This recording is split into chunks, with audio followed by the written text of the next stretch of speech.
ದಿಲ್ಲಿಯ civil defence police officer ಆಗಿದ್ದ ಸಾಬಿಯಾ ಸೈಫಿ ಎಂಬ 21ರ ಹರೆಯದ ಯುವತಿಯನ್ನ ಅಪಹರಿಸಿ ಅತ್ಯಾಚಾರವೆಸಗಿ 60ಕ್ಕೂ ಹೆಚ್ಚು ಬಾರಿ ಇರಿದು ಕತ್ತರಿಸಿ ಬರ್ಬರವಾಗಿ ಕೊಲೆಗೈದಿರುವುದು ಅತ್ಯಂತ ಹೀಯ ಕೃತ್ಯ.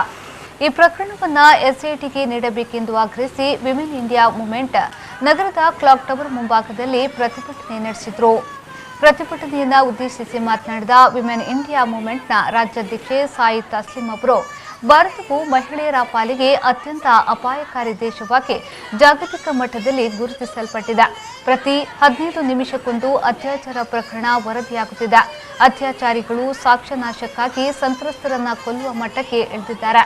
ದಿಲ್ಲಿಯಲ್ಲಿ ನಡೆದ ಈ ಪ್ರಕರಣವನ್ನು ವಿಶೇಷ ತನಿಖಾ ತಂಡಕ್ಕೆ ಒಪ್ಪಿಸಬೇಕೆಂದು ಆಗ್ರಹಿಸಿದರು. ನಾವು ದೇಶದಾದ್ಯಂತ ಪ್ರತಿಭಟನೆಗಳನ್ನು ಹಮ್ಮಿಕೊಂಡಿದ್ದೇವೆ. ಅಪರಾಧಿಗಳನ್ನು ತಕ್ಷಣ ಬಂಧಿಸಬೇಕು, ತಪ್ಪಿತಸ್ಥರಿಗೆ ಕಠಿಣ ಶಿಕ್ಷೆಯಾಗಬೇಕು ಹಾಗೂ ಸಂತ್ರಸ್ತೆಯ ಕುಟುಂಬಕ್ಕೆ 1 ಕೋಟಿ ಪರಿಹಾರವನ್ನು ಘೋಷಿಸಬೇಕು ಎನ್ನುವಂತಹ ಬೇಡಿಕೆಯಾಗಿದೆ. ನಾವು ಈ ಪ್ರತಿಭಟನೆಯ ಮೂಲಕ ಸರ್ಕಾರಕ್ಕೆ ನೀಡಲಿಕ್ಕೆ ಇಷ್ಟಪಡ್ತಾ ಇರುವಂತದ್ದು. ಸಹೋದರಿಯರೇ, ಇಲ್ಲಿ ಬಹಳಷ್ಟು ಅತ್ಯಾಚಾರಗಳು ನಡೀತಾ ಇವೆ. ಎಷ್ಟೋ ತನಕ ಅಂದ್ರೆ 15 ನಿಮಿಷಕ್ಕೆ ಒಂದು ಅತ್ಯಾಚಾರ ಪ್ರಕರಣ ನಡೀತಾ ಇದೆ. ಪ್ರತಿದಿನ 10 ದಲಿತ ಮಹಿಳೆಯರ ಮೇಲೆ ಅತ್ಯಾಚಾರ ನಡೀತಾ ಇದೆ. ಅಂದ್ರೆ ಆ ಕಾರಣದಿಂದಾಗಿ ಜಾಗತಿಕ ಮಟ್ಟದ ಅಂಕಿಅಂಶ ಪ್ರಕಾರ ಮಹಿಳೆಯರ ಪಾಲಿಗೆ ಅತ್ಯಂತ ಅಪಾಯಕಾರಿ ದೇಶವಾಗಿ ಭಾರತ ಮಾರ್ಪಟ್ಟಿದೆ. ಇದರ ಅರ್ಥ ಏನು? ಇಲ್ಲಿ ಮಹಿಳೆಯರು ಇಲ್ಲಿನ ಪ್ರಜೆಗಳಲ್ವಾ, ಇಲ್ಲಿನ ನಾಗರಿಕರಲ್ಲವೇ? ಅವರಿಗೆ ಯಾಕೆ ರಕ್ಷಣೆ ಇಲ್ಲ?